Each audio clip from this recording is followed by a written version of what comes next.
Hi, I'm Connie Baxter Marlow, and I'm here with my cousin Rupert Baxter White, who just celebrated his 89th birthday. Bravo, Rupert. Thank you. And he's going to talk to us about HC Baxter and Brother and Snowflake Canning Company, the trajectory, the beginning, and the trajectory to this day. And thank you very much. It's so great to be here in Brunswick, Maine, with my cousin, who's got a lot to share with us. Yep. Yep. Okay. Okay.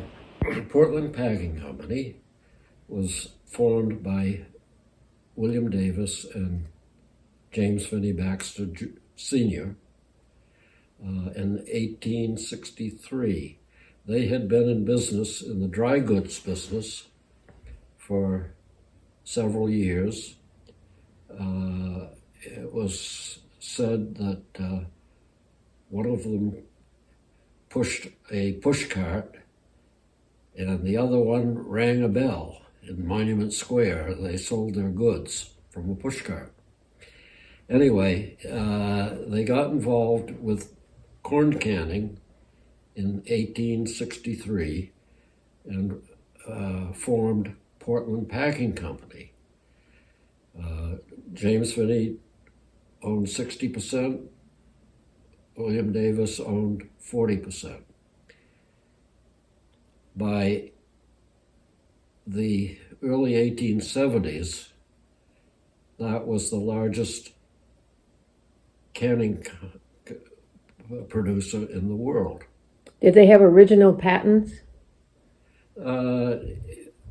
Yes, James Phinney Baxter had an interest in the Winslow patents, and they were later broken, but as he said, all he wanted from those was the right to pack corn unmolested. Anyway,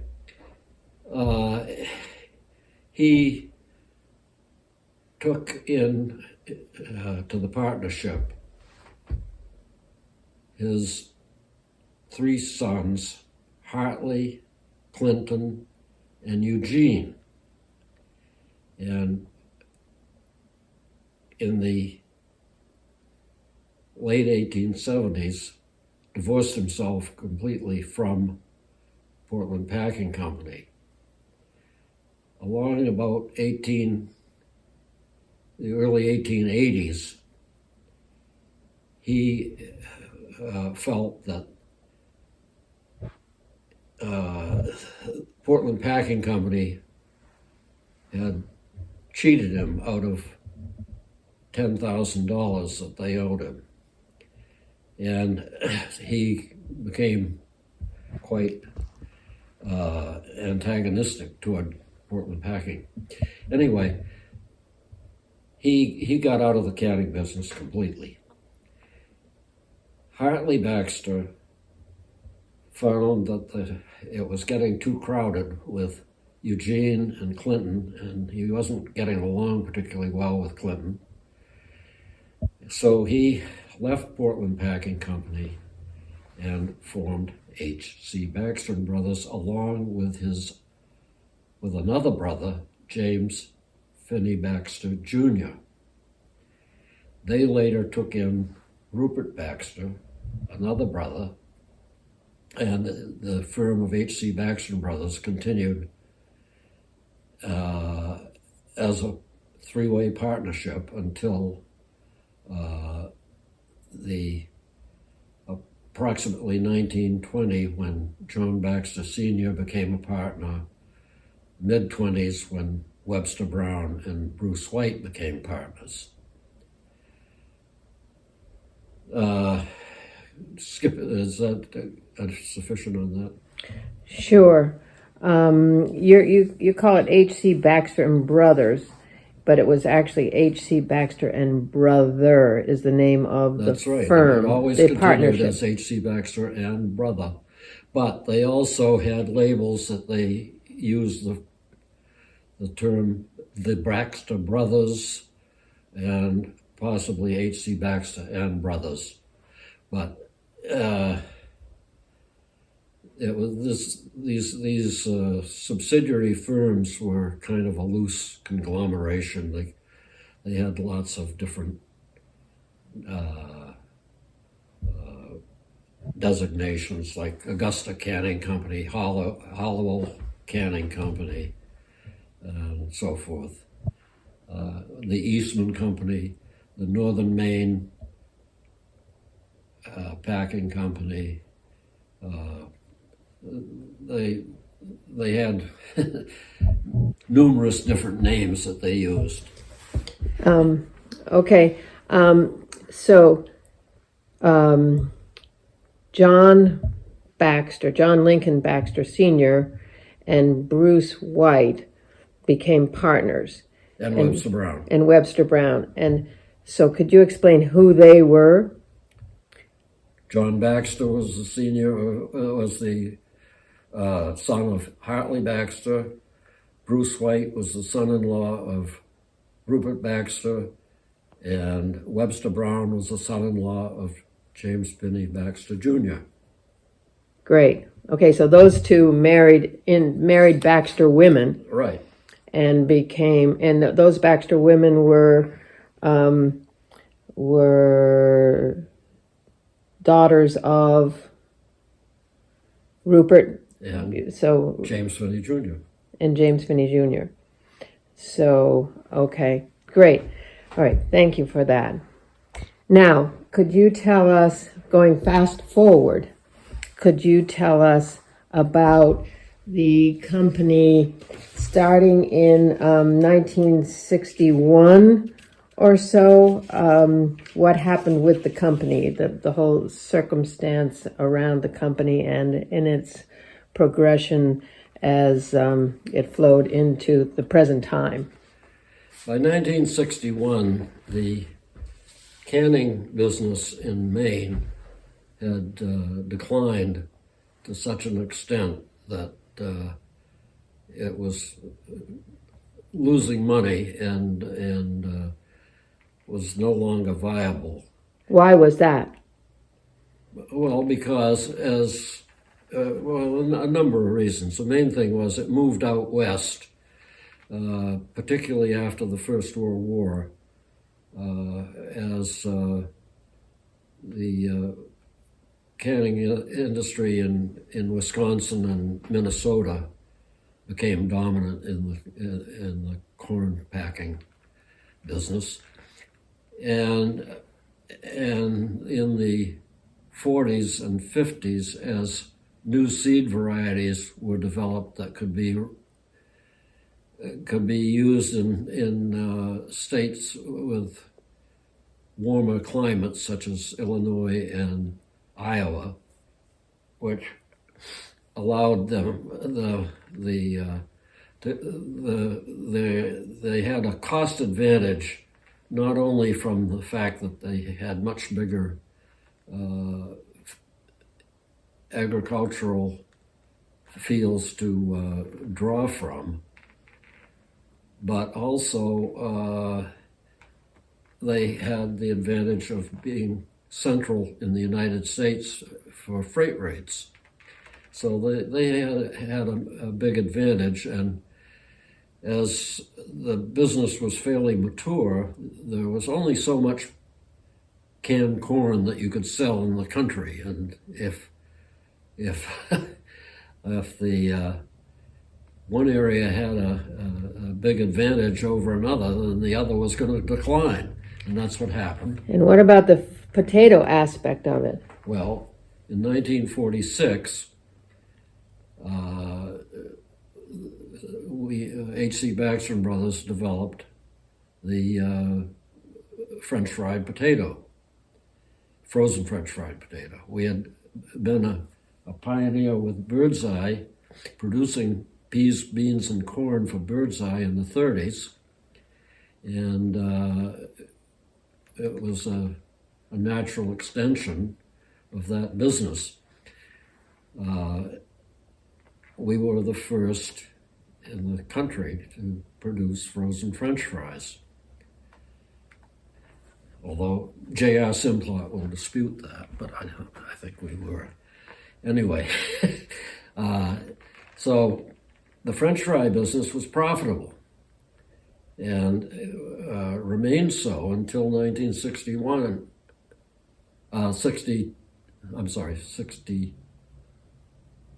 61, 62.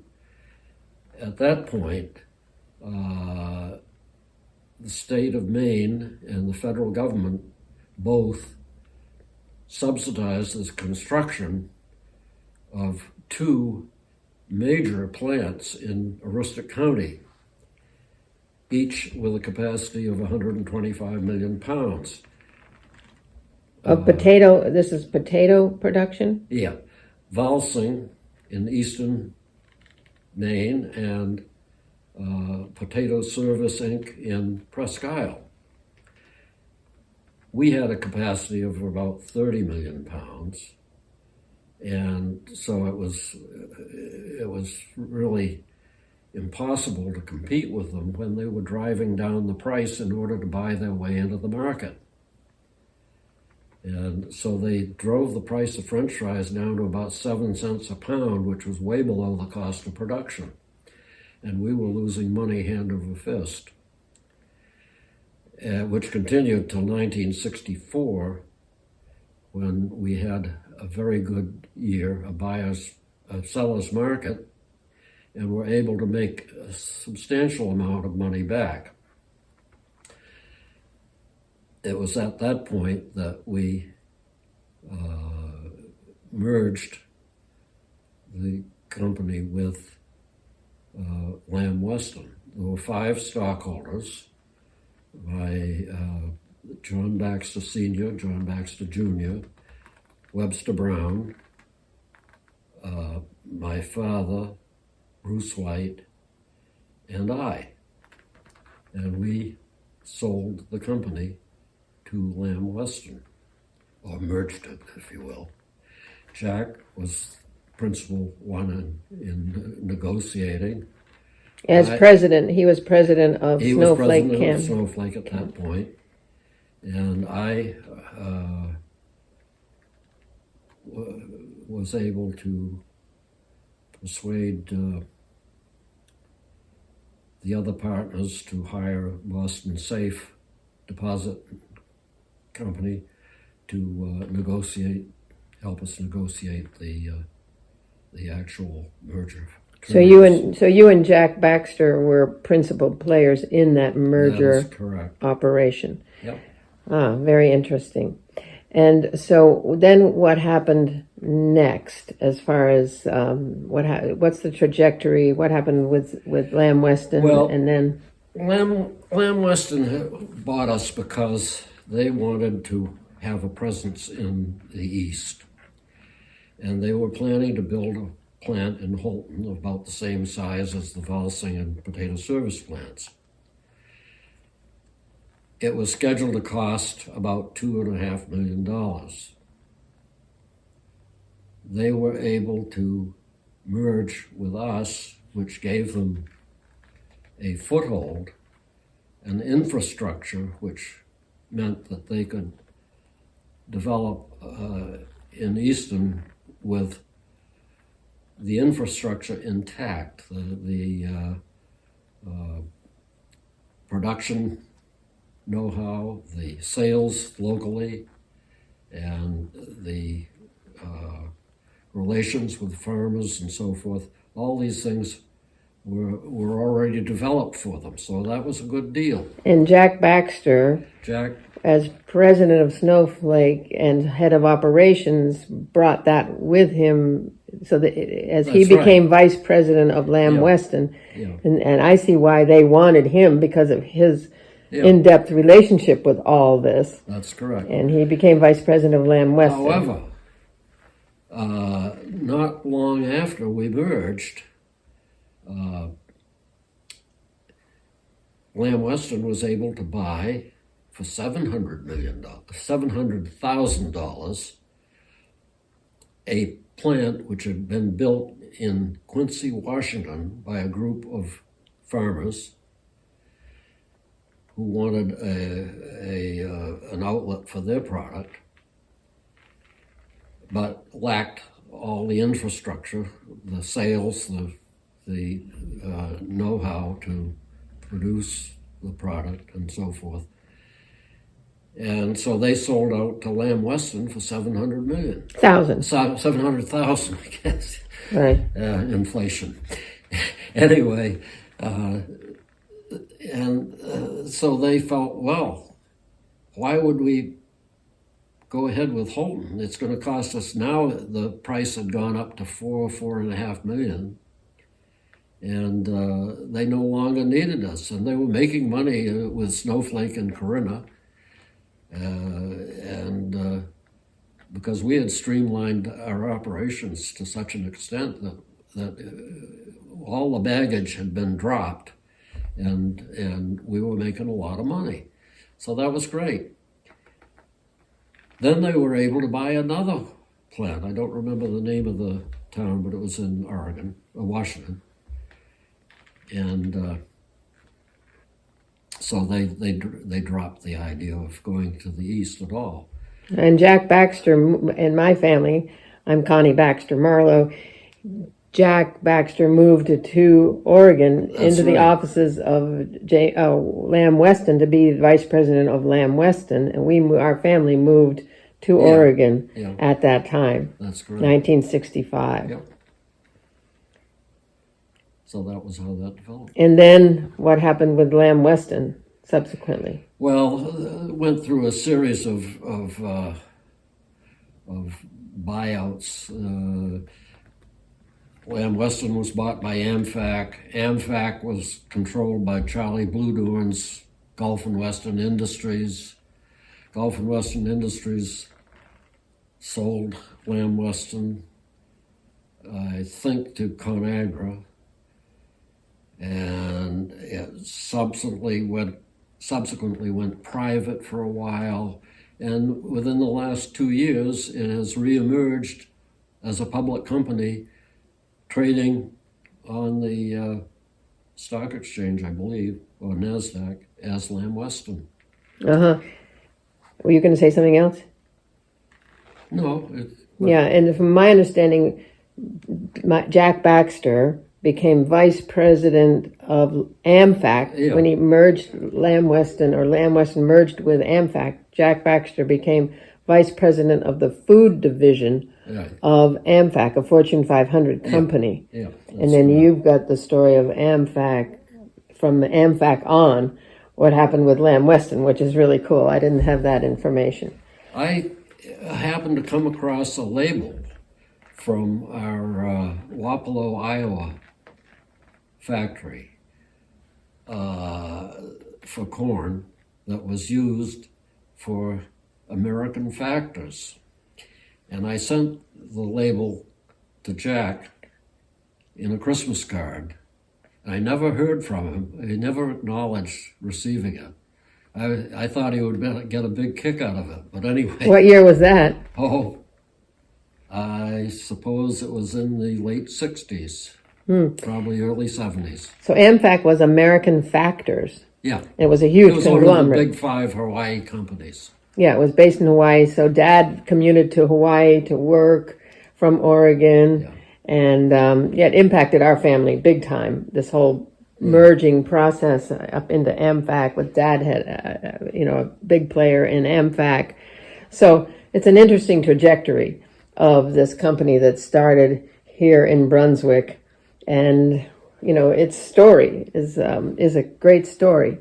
Could you tell me, in 1963, I believe, is when this changeover occurred with your father retiring, various players in the HC Baxter Brothers partnership, because the partnership, maybe you could, tell us about that, the end of the, or tell us about the beginning of Snowflake Canning Company and then the end of Snowflake Canning Company.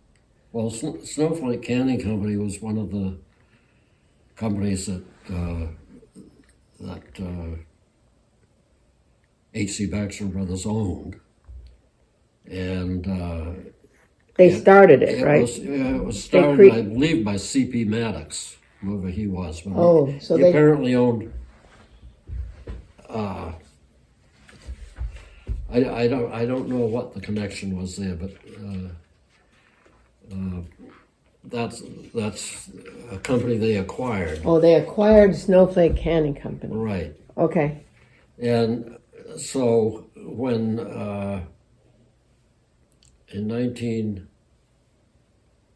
by 1958 or 9,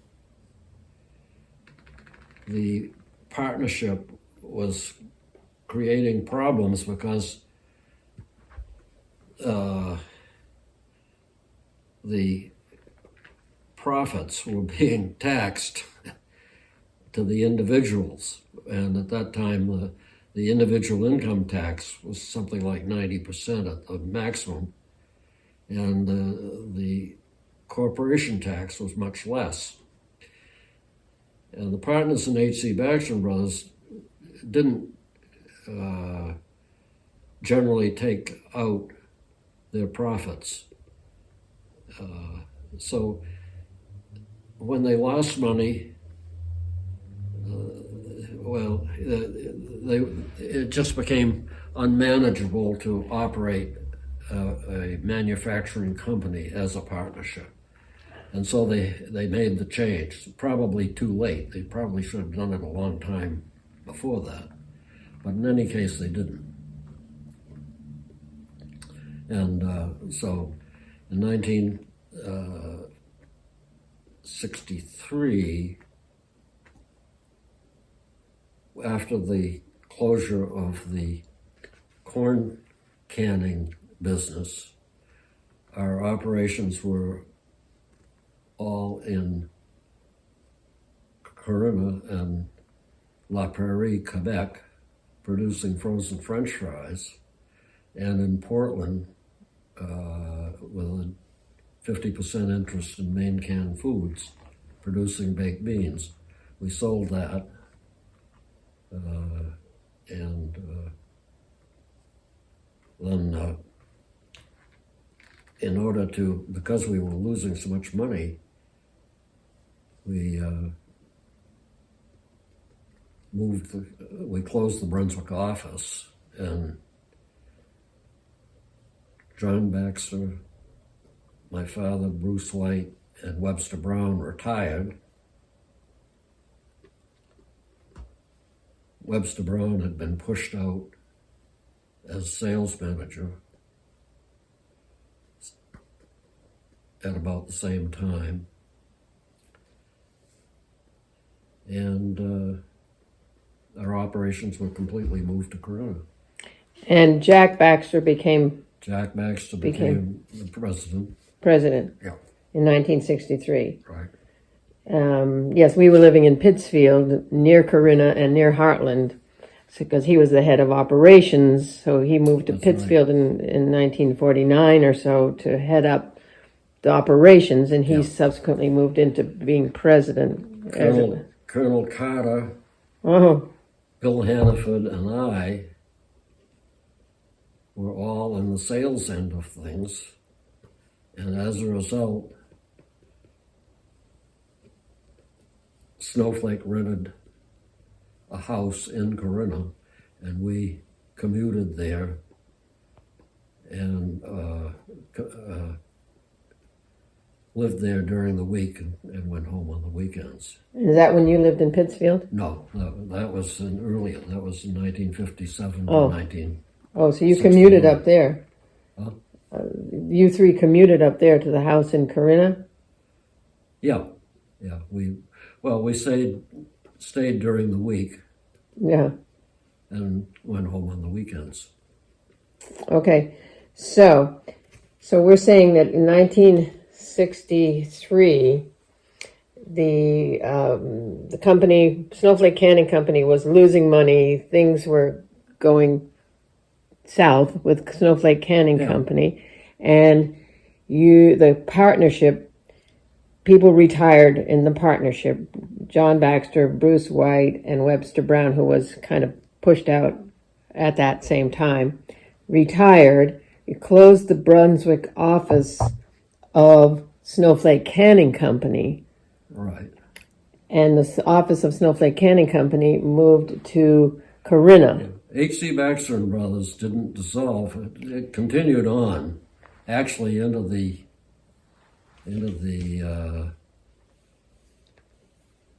late 60s.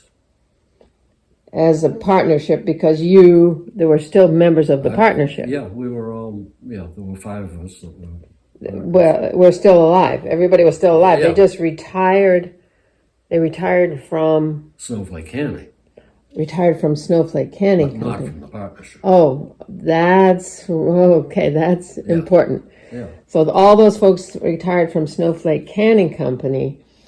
They closed the Brunswick office And of Snowflake Canning Company, but they kept those the 5 partner. people were the sole stockholders of Snowflake Canning. Okay. So the partnership, in a sense, was still running Snowflake Canning. It's just that they weren't active. Okay. All right. Okay, so it was still.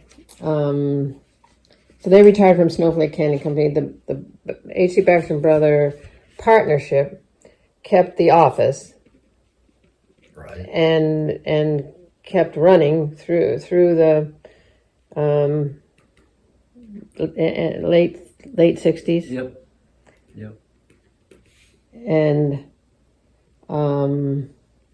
okay, then what happened? What happened in the late 60s that HC Baxter Brother partnership ended?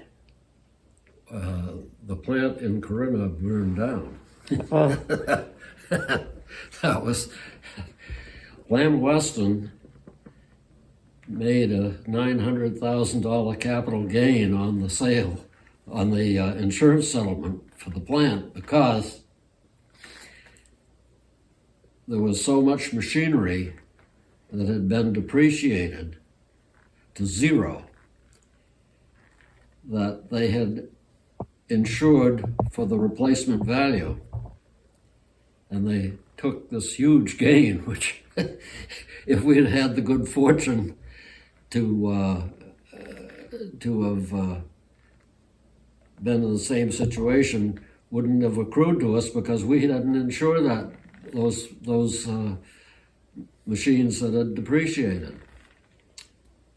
So you wouldn't have gotten anything, but Lamb Weston. Lamb Weston made a very good move when they insured all this property that they'd acquired, really for nothing.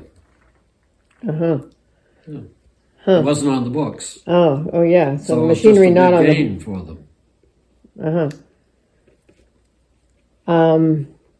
Okay, and they got $900,000 payment Yeah. for the insurance. So then Snowflake Canning Company was no longer That's correct. from that day. And my brother talks about when he went and closed the door, he had to go and clean up some stuff. John Randolph Baxter, my brother John Baxter's son, who worked for them briefly, went in and had to do a final cleanup or whatever. And he has the story of closing the door. Absolutely. Walking out and closing the door on what was left of the Corinna plant. Yeah. And that was the end of Snowflake Canning Company's life. Yeah. Would you say that? Yep. And then what happened to HC Baxter and Brother partnership? Lamb Weston paid off what it owed. That was the end of it. So because Lamb Weston had purchased it from Snowflake Canning Company from HC Baxter and Brother partnership, and they owed the money to them when they paid it off. Yeah. Everything closed. Everything ended. Is that it? They were paying off the depreciation reserve for each item that was still on the books. Under HC Baxter Brothers. And so when they eventually merged, they paid it all off. And then HC Baxter Brother dissolved. Yeah. Okay. All right. Well, is there anything else? Let me think if there was anything else we wanted to address. Can you think of anything? There was something else that you wanted me to... Yeah, well, we'll end this one about the company. Is there anything else about the company that we wanted to address? So and let's have you say, as far as the partnership, you are the last living. Why don't you say who the partnerships I'm the were? the only one who's still alive that was a partner in HC Baxter Brothers. Right. Yeah. So HC Baxter Brother, the 5 partners were John L. Baxter Sr. You can say who they were. John Baxter Sr., John Baxter Jr., F. Webster Brown, Bruce White, and Rupert White. And Bruce White was your father. Yeah. And Webster Brown was the son-in-law Of James Phinney Baxter Jr. of James Phinney Baxter Jr., who was no longer involved in the company. He was originally involved in the company. The HC Baxter Brother was started by James Phinney Baxter Jr. and HC Baxter. Well, he was no longer involved because he died. He had died. He died in 1936 right. or 7, and Right. Hartley died in 1938, I think. Right. Okay. So you are the last living partner Right. of the HC Baxter Brother partnership That's correct. that owned Snowflake Canning Company. Yeah. And the Snowflake Canning Company was one of many companies Many ultimately. different. Yeah, they used many different company names, and there were various joint ownerships with other entities. For example, the Essex Junction plant was owned by the Essex Industrial Corp., partly owned by HC Baxter Brothers, but not entirely. The Freiburg plants were acquired from the Eastman Company. The Corinna plant and East Corinth were acquired from the Northern Maine Packing Company. They used Augusta Canning Company as a label. Hollowell Packing Company, Maine Can Foods, Puritan Sales Corp., Maine Canners Seed Corn, Maine Canners Insurance Company. There were Fraternity Company, which was a family thing, not connected with HC Baxter Brothers, but and they were all very active in banking. This is one of the keys to the Baxter dynasty, if you will. James Phinney Baxter, after he left Portland Packing Company, became president of the Portland Savings Bank. And he and Uncle Percy developed a very substantial real estate business in Portland. And I maintain that Uncle Percy did not become an heir to a corn canning fortune. He became an heir to the real estate business which he and his father developed. In the 30s, Uncle Percy owned over 1,000 buildings, properties in Portland, and was the largest taxpayer. In the 20s, every Portland bank had a member of the Baxter family on its board. James Phinney Jr., who was one of the original partners in HC Baxter Brothers, had a substantial interest in Fidelity Trust, and according to his grandson, was far wealthier than any of the other Baxters until 1933. A testimony to that might be the building which is now the headquarters of Waynfleet School, which was his home. Certainly a beautiful mansion. Now, who is this? James Phinney Jr. James Phinney Jr. In any case, he lost his money when Fidelity went bust in the Depression, 1933. At the same time, my grandfather, Rupert, who was president of the Bath Trust Company and majority stockholder with his brother, Uncle Percy, was also a majority stockholder with his brother Hartley in the First National Bank of Brunswick. Rupert, having his own Bath Trust Company reopened immediately in the bank holiday, was very disdainful of the operation of the First National Bank of Brunswick. He felt that they had dropped the ball, and in fact they were closed for 6 months before they could reopen. And of course, in those days, bank stock was accessible, so that if you owned $10,000 in the bank and it went bust, you had to put up another $10,000. Well, he didn't want to do that. So he got Emery Booker, who was one of the employees of the bank, to sell his stock for him, which Emery told me he sold immediately the same day. And probably he would have been better off if he had kept it. But in fact, I did a little research on that, and the bank stock had barely recovered by the 60s from its value prior to the 1933. So it probably was a good move to get out of the bank at that point.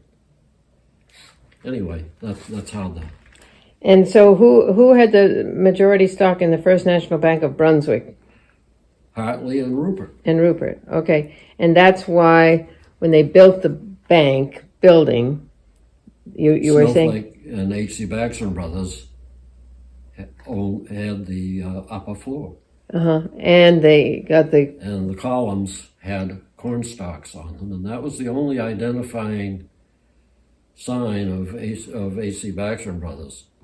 There was no sign, there never was a sign. There was a doormat, but that was it. That identified the tenant. Okay. All right. Okay. Well, that sounds good. I think we've got that pretty well covered. Thank you very much, Rupert. Okay. Appreciate your time. And I hope that's coherent. yeah, I think it is very coherent. Thank you very much.